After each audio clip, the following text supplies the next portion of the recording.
You're listening to Foodagogy, where we explore what food can teach us about becoming totally inclusive schools. I'm Angeline Aow, and I believe that dynamic conversations about inclusion, diversity, and equity happen around the table. Every episode, I sit down with someone whose relationship with food reveals something essential about identity, community, and belonging. The same things we're trying to cultivate in our classrooms. Whether you are wrestling with inclusion in your institution, a foodie, curious about culinary cultures, or simply someone who believes that every child deserves to thrive at school, you belong here.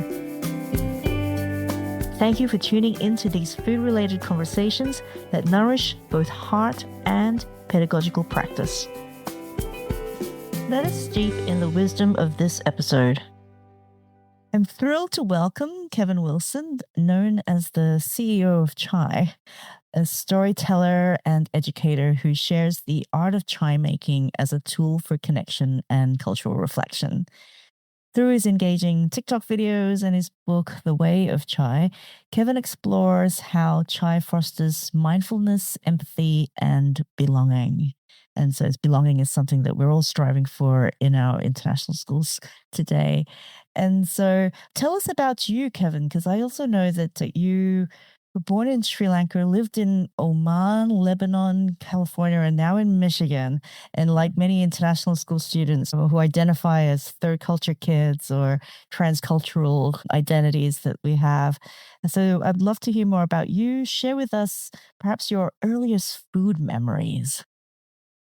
Yeah, growing up in Sri Lanka and in Oman, food is such a powerful adhesive of society, social adhesive for our family, it brought people together. It fostered intercultural communications and relationships. So food was always at the center of relationships growing up.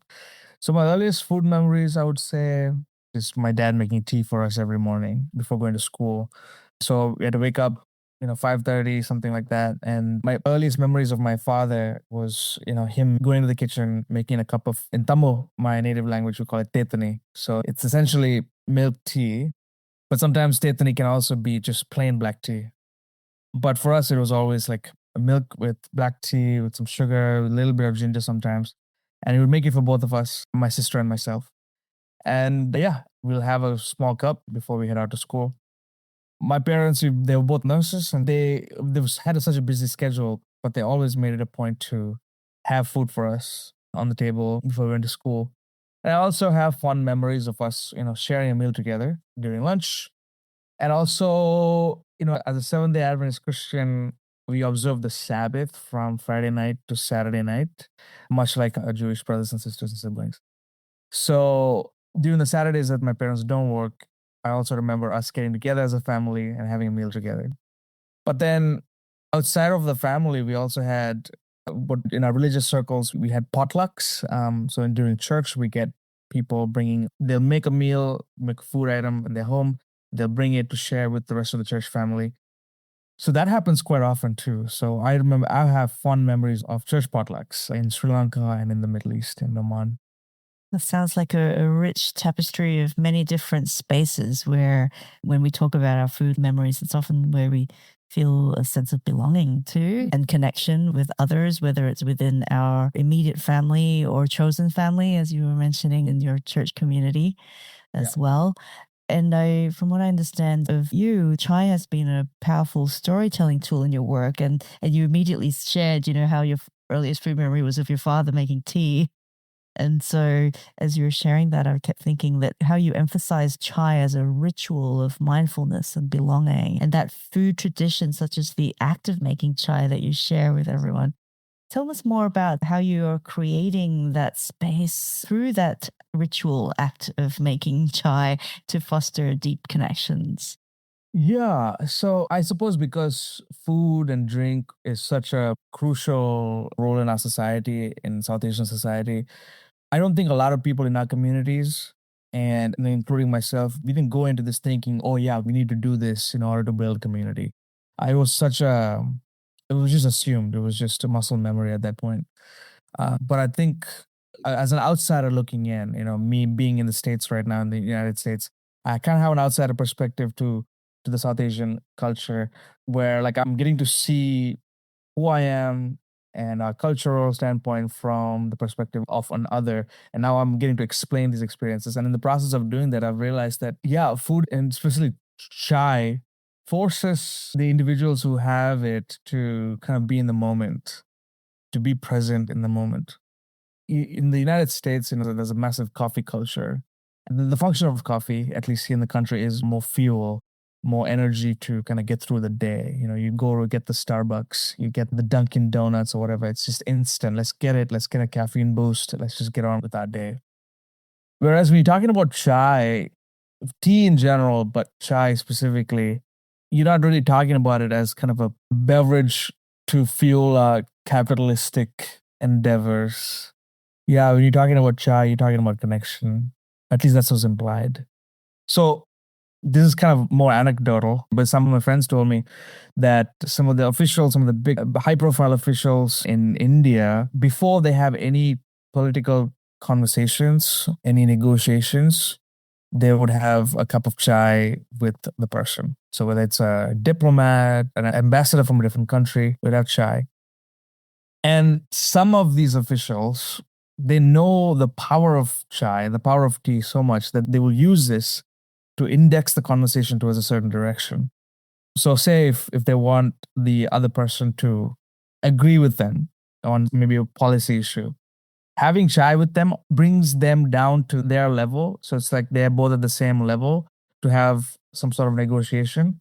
And you're able to also manipulate the conversation in a certain direction. So this person was telling me, he's like, yeah, most of these guys, they use tea as a way to just really get what they want. And one of my friends, who is a theologian and a missiologist, so they study intercultural communications from a biblical perspective, he actually did a research on food and drink in the Bible and all the scriptural references to it. And he found that almost in every situation, almost every case, food and drink is either used to heal people or hurt people. The food is not value neutral in scripture. This is from like a scientific perspective. Like even if you look at the text as like, oh, let's just see what the text has to say without its theological kind of underpinnings, that's what it seems. Food was always used as a way to demonize somebody or to elevate somebody. It's so interesting.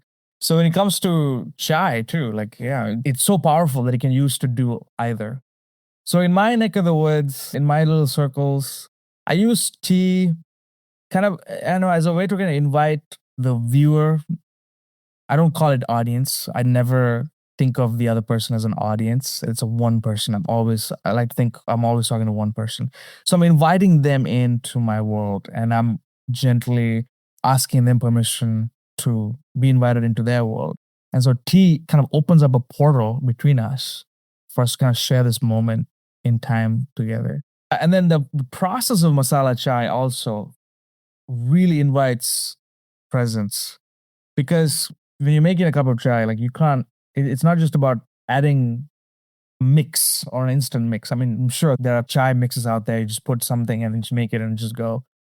But through my videos, through what I do online, like I take them through the process. Like it's like, hey, you have to have the water and the water needs to have a certain temperature. And after that needs ginger. And so the process of making tea, the laborious, the arduous process of actually making tea with somebody is such an intimate process.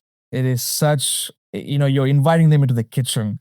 And I know you can relate to this. It's one thing to invite somebody to the living room. It's a completely different cultural context, a completely different situation, and you invite them to your kitchen. So it's very intimate. So that's what I try to emulate. That's what I try to create using the type of experience, the type of intimacy, the type of connection through chai. Thank you. You first started talking about how it's such a natural ritual for you that you kind of think, oh, I just kind of share it and do it. But actually, the intentionality and purpose that tea can have in a situation where you're saying at a political table, it's a moment of sharing to bring the power dynamics down to a level where we could see more eye to eye, having a shared experience, such as drinking a cup of tea, chai together. And it sounds to me too like that, although we may not immediately think about food or drink as something that is political, but it has so much power in terms of histories, cultures, senses of what we carry from our ancestry, what we pass on, or what we are limited from doing so in certain spaces as well, because like certain smells, sometimes people are so unfamiliar with it that their immediate reaction is one of such unfamiliarity that they are in danger of othering someone else. Meanwhile, like smells can actually also draw people in. So the act of like making and steeping will bring back such memories or senses of connection, or even like an invitation, like you say, into, come into my kitchen and share with me this intimate space that I have where I doing something that I practice that feeds me and my soul and my ritual that I'm going to share as well. So food like really carries these histories of migration, identity, and resilience. And you share that you hope that people not only begin a love affair with chai, one might say that your ultimate aim is to foster a more peaceful world through kind of solace and solidarity. So tell us more about how you explore these themes through sharing your experiences, and as you kind of talk, or the connections that you've been able to make with people through those experiences together? Yeah. When I started making content online, like I didn't go into this thinking that that's what's going to happen or that's what I'm supposed to be doing. I didn't feel this, this calling to do that. But one of the things that I did not expect when I was making content online is all of the conversations, the stories, the people who are affected by this simple act or seemingly simple act of making chai and sharing a word of encouragement to somebody else. And I can't tell you how many conversations I've had of people just saying things like, man, like this is a way, you reminded me of my grandmother, or you reminded me of that time that I had chai in Sri Lanka or India, or you reminded me of my aunt having this experience with my aunt or my uncle, my dad, my mom. Then there were people who started to make chai with their family as a way to kind of connect with their family through a different practice. And the people who are making chai with their family, most of them actually not even South Asian. They didn't have a South Asian background. But through sort of foreign practice that was new to both themselves and the people that they're trying to connect with, chai kind of became this mediator between family groups. Did not see that coming as well. But then there was another group of people who, as I was talking about the history of chai and the tea, they were able to have conversations about history, migration, decolonization, and colonization practices. So it stimulated those type of conversations as well, social conversations with themselves and with other people. So yeah, and so as I was listening to all these comments and stories and anecdotes, I was like, wow, this is powerful. This is powerful stuff. And I also felt like, oh wow, this is a place where I can contribute in some way. And so the way that I try to explore some of these themes, themes like social justice, themes like inclusion, themes like being open to the other, is through what one author calls indirect communication. In other words, there are a lot of content creators, a lot of thinkers who, especially on social media, who employ direct communication, where they look at the camera or a video and they'll just exactly tell you what the person needs to know through data, information, stats. And the assumption is that if I give you the right information, you will produce the right transformation, because information is power. And in many cases, it is. But I think people don't change necessarily because of what they know, but because of what they love, because of what they desire. Again, another author by the name of James K. A. Smith, he wrote a book called You Are What You Love. And his basic thesis is that human beings are not what we know. Human beings are what we love. And so our loves and our desires really influence not only how we treat other people, but how we consume information. And because if you're not necessarily desiring, if you don't have an index towards the subject matter or the idea, then that's not even going to stimulate your mind into changing a thought. So I'm in the business of changing minds. Like I really want to be a part of the conversation of really building bridges and creating aha moments for the other. And so when my assumption is that when they see somebody with making up a chai and talking about these things, so many different things are going through their mind. Like I'm not just there talking to them. So there's a multisensory experience. So through that multisensory experience, I want to bring them through the journey that hopefully by the end of that journey, and I'm talking about a piece of content or maybe a video, they would, at the end, they would be like, huh, I've never thought about it that way. So that's what I want to do. Like my goal is to deconstruct their thinking about a thing that they think that they already know and use tea as a way to make them think differently. So yeah, so through that method, I try to explore themes of justice and inclusion. For example, there's one video that I did after Sri Lanka went through probably its worst economic crisis in its history, mostly due to the corruption that was happening in the Sri Lankan government. There was a lot of Sri Lankan activists who were talking about like, oh, they're having their takes, like this is what the government should do and should not do. So what I did, I started making a chai recipe and started the video saying, hey, this is a tea recipe about the corruption that's going on in Sri Lanka. Let's just add 1 cup of nepotism. Let's add half a cup of unjust practices. Let's add maybe 3 teaspoons of anti-immigration policies. So again, there's a little bit of humor mixed in with this thing, but it was just more like they get it. And then I also use storytelling as a way to do that too. So I share a lot of stories from my life, a lot of anecdotes, a lot of personal experiences that have happened to me. And I try to package a truth, an idea within that story so that people are like, oh, okay, well, I thought this guy was talking about the story about this person, but that there's something that's deeper underneath here. So again, I take that cue. I'm not the first person to do this. As a follower of Christ, Jesus did that all the time through the use of parables. He had a parable and there was like a story there. And so he used stories as a way to really subvert the people's minds. So yeah, I try to think that I'm a storyteller through chai. So even before talking about what themes I'm exploring, what's really important for me to tell you is how I do it. So for me, methodology is very important because once I have the method nailed down, I can pretty much talk about whatever I want as long as I have the packaging nailed down. So at this point, I feel like I already have that structure of communication. I love that. I feel like you're creating, a sustainable system with the method. And then within it, you're able to then share many things that are going to be able to not only your own personal stories, but as it moves you to, address a political situation or a theme may emerge that you're responding to from the people who are taking the journey with you and viewing your content as well. And you mentioned things like, it's a powerful way that the experience of what you share can bring back a memory, but it can also be a mediator for deeper thinking.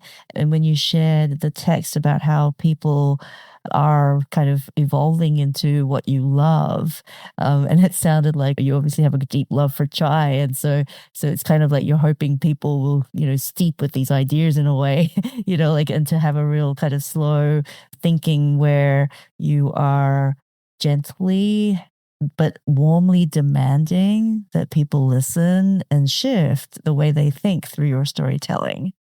Yeah, 100%. You can't really love when you're rushing. You can't really open yourself to the other when you are hurried. I think hurry is one of our biggest enemies right now in society. And we're just going from one thing to the next, one idea to the next, one news article to the next, and we're doom scrolling, trying to kind of alleviate all the inner anxieties that we are going through as human beings. There's so much going on. I tried to create some sort of a tea room where people just come and we just have a cup of chai and we just sit there for a little bit. And if you really want to change people's minds, if you really want to build lasting bridges between yourself and the other, you can't just give them information. You have to provide them a space where they're seen, they're known, and they're loved. And once the person in front of you feels seen and known and loved, once the person in front of you feels like, okay, I can be here, this place is safe, I don't have to put my guards up. I can just kind of exist here. Then we can have conversations moving forward. Before we continue, I want to take a moment to thank one of our Foodagogy friends, because this podcast isn't free to make, but it is free for you to listen to, and that's only possible with the support of people who believe in this work. This episode is brought to you by April Remfrey from Remfrey Educational Consulting.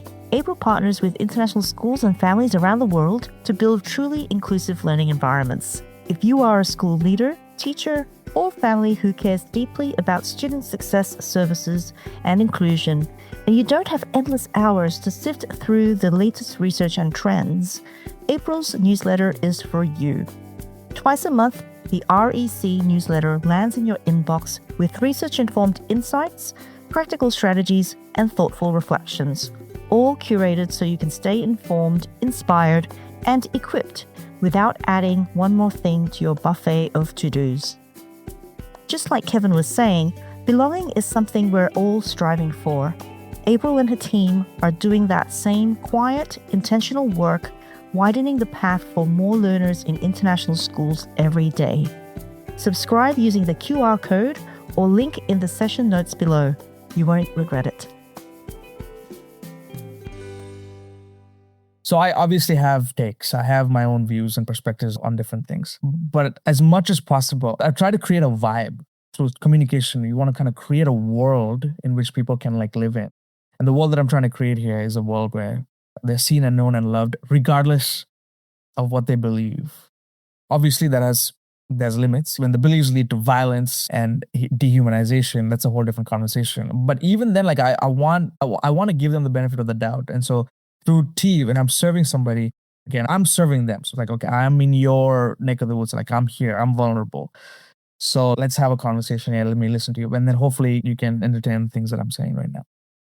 So we need more spaces like that. And so I think food and drink, food creators are some of the most powerful creators online, I think. And also people in real life, people who are really good at making food and creating hospitable spaces, I think some of the most underrated and some of the most powerful people in society. I love that, of what you were saying about when there's so much hurrying. I think that's the space also where, assumptions live, or when the biases creep up, because we're thinking so fast that it's based on what we already know rather than slowing down and actually thinking about what other possibilities and how can I shift my thinking, or without making an assumption about someone else. Right. And that takes slowing down. And that takes interrupting our unconscious streams of thought that's already based on our experiences, our socialization, and all the things that we have up until a certain point. But then at a point where we're connecting with someone else, I love how you're saying that you're creating a space where people can be seen, known, and loved, and as a way to bridge the divide of polarizing thoughts and beliefs as well. And if we say that we truly value something like diversity and the diversity of people, then we need to be holding those spaces in order to learn about, what is Kev's take on this and what is Angeline's take on that? And then to, share that space so that we can think about where we might have some commonalities, but where also might we have some differences that we can value about each other. And if we're working towards a shared goal, then we need to think about how we can bridge towards that. And so thank you so much. I love hearing all about your methodology, your process, and also the experiences you have of bringing people together. And so to close our conversation today, I wanted to hear about what's your go-to comfort food? My go-to comfort food. Yeah, let's start with desserts first because I have a sweet tooth. Growing up in Sri Lanka, we did this. We took avocados and mixed in with full-fat milk powder and sugar, made into a little paste. And sometimes you add some condensed milk to it too. And then you just mash it up. And it's this kind of creamy mousse, like almost ice cream if you want to freeze it. It's just so good. So that's something that's my go-to. So anything with condensed milk is my go-to. When it comes to food, comfort food, I haven't had this in a while, but in Sri Lanka, we have a street food called kottu, which is basically chopped up godamba rotis. So essentially it's a flaky flatbreads. You chop it up and you add to that maybe chicken curry or beef curry or a vegetable curry, a lot of gravy, a lot of vegetables, a couple of eggs, and you just chop it up. And if you go to the streets in Sri Lanka, you'll find different kottu stalls and they do this. And they make this as an art form. It's so good. It's comforting for me because it brings up memories of like me going out with the boys and having some kottu and some tea and some ginger beer. Oh, that sounds delicious. Yeah, what about you? Yeah, I grew up in Malaysia. Actually, I was born there, and my family are ethnically Chinese. And so, yeah, I love a great roti canai. The roti with telur, with egg, perhaps. Is So good. I've been wanting to go to Malaysia. I want to go there so bad. Oh my goodness. I see all these KL foodie Instagrams and I'm just like, oh my goodness. I'm just so fascinated by the Indo-Chinese cuisines. Oh, so good. Absolutely. Yeah. Every time we go back to Malaysia, I bring back like curry powder, like because it just reminds me of home because there was a specific store at a specific place where my family always bought curry powder from. And so, yeah, we would I'd smuggle it back to Berlin where I am now based. Do you cook as well, Kev? Final question is just like, if you were to kind of cook supper for someone you treasure, what would you put on the menu? Yeah, this would, first of all, greatly depend on dietary needs and restrictions. And I'm just assuming that they don't have any. And so if they don't have any, then chai would be like an after meal thing, obviously. But I would make a pot of rice, some jasmine rice, or if we actually have access to this, like some ponni rice, which is like in Sri Lanka, it's a different type of rice. And in our cultures, rice is very important. The type of rice is important. And so you can't just use any rice. Either that or maybe even chicken biryani. It's simple to make, but it's not easy to make. It's so many different ways where you can mess it up. But it's a labor of love. And maybe a nice chicken biryani with a sini sambal on the side, some raita. Raita is like a cucumber, tomato, curd-based salad. And sini sambal is like a onion jam, Sri Lankan onion jam. It's very popular. Or maybe a form of katta sambal as a side. But yeah, chicken biryani with all those sides would be good. I'm sensing a theme here, Kev, of like simple but not simple and easy but also slow. So lots of the foods that are like that you can nurture and kind of like that are kind of steeped in flavors that are like a way of being and how you show love to others and bring people to the table. Nice. Good observation. I love it. Well, thank you so much, Kevin, for joining me here today and for your time. I really appreciate it. I appreciate you and the questions that you asked. Thank you for the time. Thank you to Kevin Wilson for being a guest on Foodagogy and for explaining how stories over a shared cup of chai can help us cross intercultural bridges. Find out more about Kevin's work at crossculturekev.com, and on Instagram he has the same crossculturekev handle. If this conversation sparked something for you, share your thoughts with a friend, colleague, or student who needs to hear it. And be sure to engage with the Foodagogy Transfers resource, where you can dig deeper into the 4 big themes arising from this episode. Before you go, what's one idea from this conversation that may be brewing with you right now? Maybe it's a concept still circulating, or a new connection this conversation inspired. Connect with me on LinkedIn and share your takeaways. We release new episodes every couple of weeks during the school year. Subscribe on Substack and follow Foodagogy to be kept informed about what's next this season. Until next time, keep stirring up stories and good trouble. I'm Angeline Aow, and thank you, Nandri, for tuning into Foodagogy. Foodagogy is produced by EKG Collective, with editing by Jitani Heveo and Kirk McDavitt. Music by Paul Romain and artwork by Svi David. Special thanks to Trisha Friedman and Frank Jung for sharing podcasting expertise and encouraging the birth of Foodagogy.